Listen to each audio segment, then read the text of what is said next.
The market grinds higher into CPI. Is it to the moon or a bull trap? This is Invest with Jacob.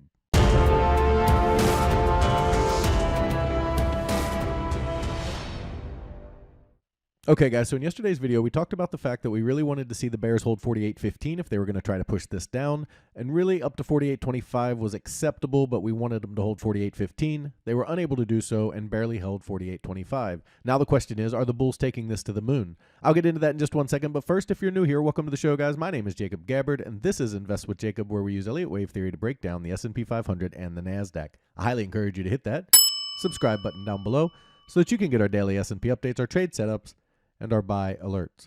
All right, guys, with the move up to 48.28, it does put the bulls in control. So let's jump into the chart and take a look.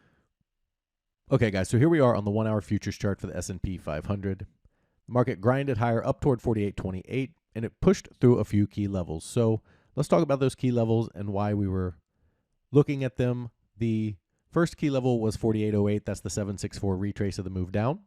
They pushed through that, and typically when you push through the 764, it's less likely to be a B wave. That doesn't mean it can't be a B wave, and they can hold here and push down. We've definitely seen B waves push up and double top. We've seen expanded B waves go higher. There's other ways that this can be a B wave, but in a standard format, typically through the 764, it becomes less likely. It doesn't mean it can't be, but becomes less likely to be a B wave. Second level we were looking at is around 48.15.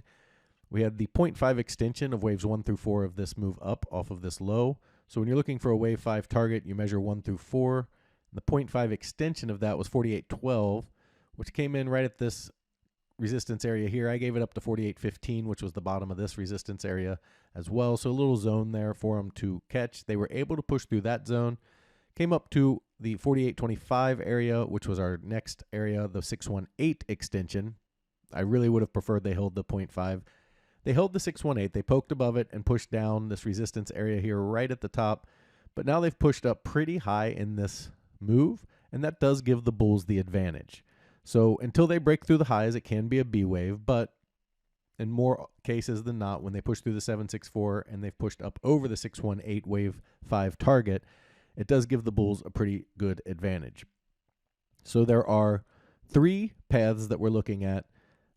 2 of them will look the same to start, and then 1 of them will be up. So the first path would be that we're kind of winding down this move up, this wave 1 here, the circle 1, or the wave B. So we'd be completing 5 of wave C of this B wave, or 5 of wave 1. Okay. If that's the case, in wave 1, we'd be looking for a 3-wave pullback into this 47.50, 47.65 area. Makes a lot of sense to come down and test this low first. So 47.65 would be a good low. Come into that area and then shoot higher toward the all-time highs in wave 3 in a breakout where we're starting wave 5. Okay, so from down here, you'd have 1, 2, 3, 4, and 5. You come down on wave 2, then you'd have 1 of 3, 2 of 3, and then the breakout to new all-time highs. Ultimately, that would target 49.50. That's going to take, a week or 2 to play out. But overall, you'd look for this pullback down into this low 47.65 to 47.50. That would be the areas you'd look to hold to the downside if you're looking for that wave 2. You'd also be looking for a 3-wave structure. The other possibility to the downside is that this B has topped. And in that case, we'd be looking for 5 down. We'd be looking for a wave 1, 2, 3, 4, 5. And typically wave 1 of C to the downside, which is what this would be, targets this low here at around the 4,700 area. From there, you'd look for a little bounce in wave 2, and then on down to the 4,500 or so area to give us that bigger move down that we've been talking about since back at the beginning of the year, where we'd be looking for a bigger B wave pullback before setting up C to all-time highs toward that 4,900, 4,950 area. And then our final path, and this one I think is less likely to play out, would be that this here was all of 1. And while that's possible, it's certainly not probable in my opinion. This is a very ugly wave 1. This here, wave 2, and then this is just one strong move up. There's no pullbacks here. There's no wave 4. This is just one big move up. So it's hard for me to say this is a completed wave 1, but it's not impossible. And you look for this to be wave 2. And then this would be one of 3 up into the 618 area. You got the pullback here. And then you'd be looking for the breakout. Okay. And for that, we'd be looking for them to break over 48.36 and a quarter and hit at least 48.57. If they get to 48.57, then this path is much more likely. And we'd be looking to the overall target of 49.50 from there. So it is possible that this is all of wave 1. I don't think it's probable, and it's an ugly structure if that's the case.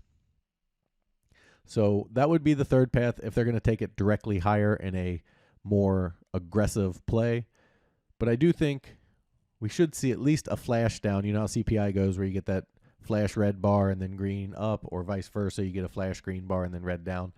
But it moves quick. It doesn't have to be a slow, methodical 3 waves down when CPI or Fed or anything like that's in play. We know it's a strong catalyst and it can move very quickly.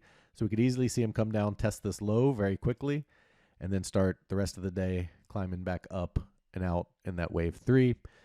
Below this low, it certainly doesn't cancel the wave 2. They need to get much lower than that. But below this low on a 5-wave structure starts to put the bears back in control. So those are the 3 paths we're tracking. I typically don't like to have 3 paths, but in this case it's warranted given that we have a strong catalyst tomorrow and that they were able to push up over this 618. Typically, even in a wave 5 of 1, you would expect that 618 to catch. And they pushed through it and pulled back, but the fact that they pushed through it does give me a little caution that they could try to push directly higher.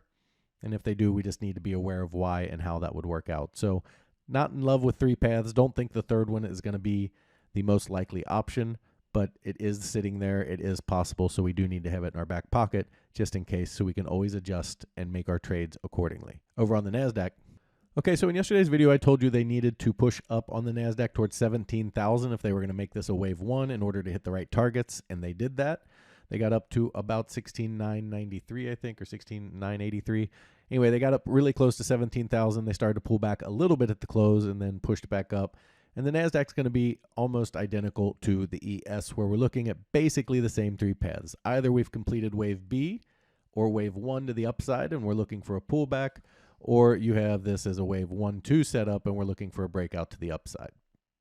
So let's start with our 2 most probable paths, and then we'll talk about the breakout to the upside path. The first path would be that this is wave 1. If that's the case, we'd be looking for a wave 2 down towards the 16.5 to 16.658 area. Again, just like on ES, the 50% comes right in at this low.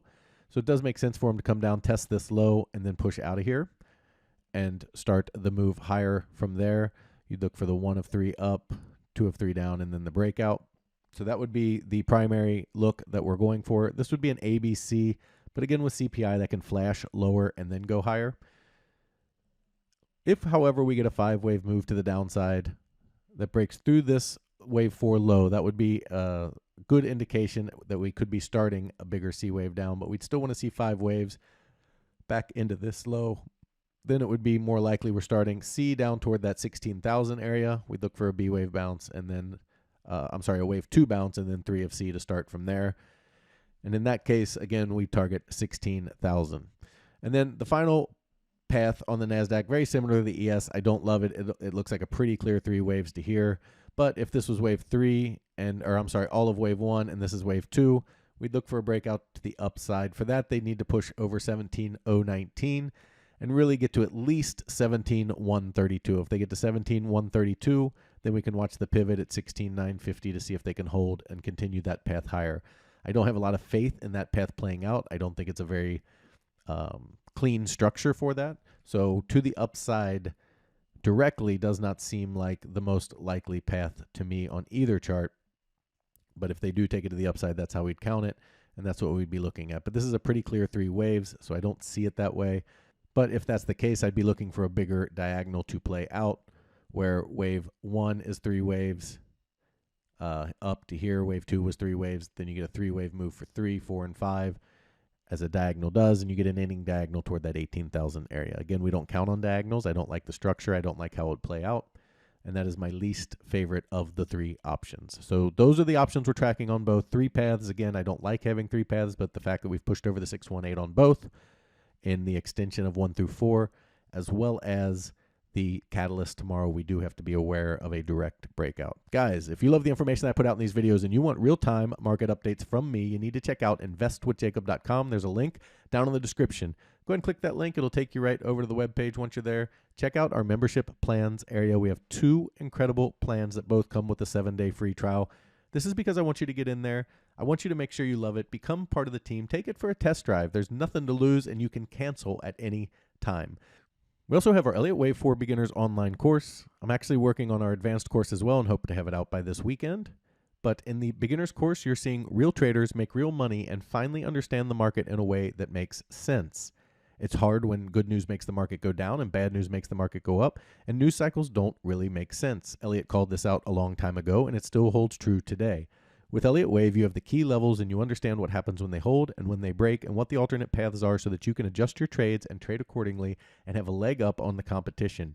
This makes it so you don't have to worry about the catalyst. You don't have to worry about what's going to happen or what the news is. You just have to worry that the key levels hold. The course itself is 25 videos in 3 parts. The introduction, where we go over the expectations, the mindset, the KISS method, and why it works.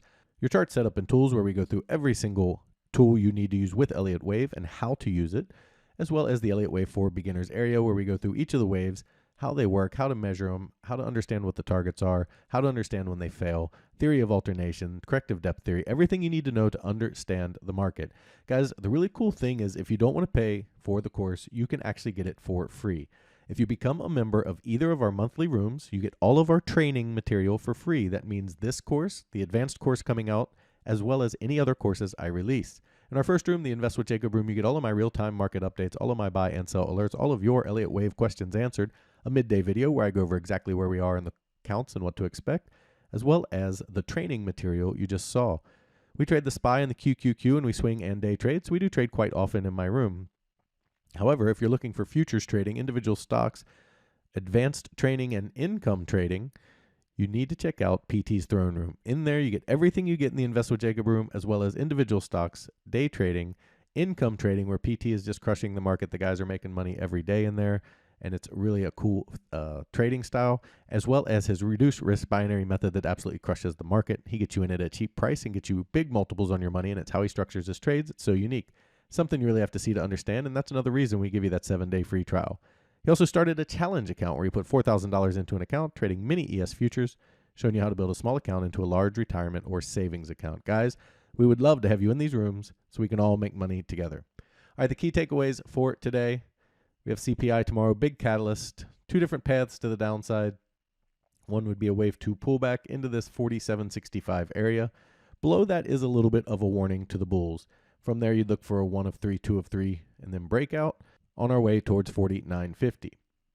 However, if you can get a 5-wave move down that targets this low, then we'd be looking at that bigger C wave down toward the 4,500 area. One final path is that this is all of wave 1 and wave 2. Again, that's an ugly path. It would likely play out as a diagonal and be extremely choppy. But if that's the case, you would look for a breakout over the 48.36 area to at least 48.57.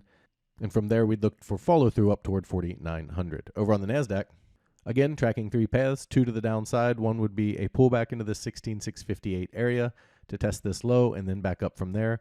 Below that low does open the door for the bigger C wave down towards the 16,000 area. And then if they are able to break directly higher, then we'd be looking to get to at least 17,132 and then follow our levels from there. Guys, that is your market update for today. I will talk to you tomorrow.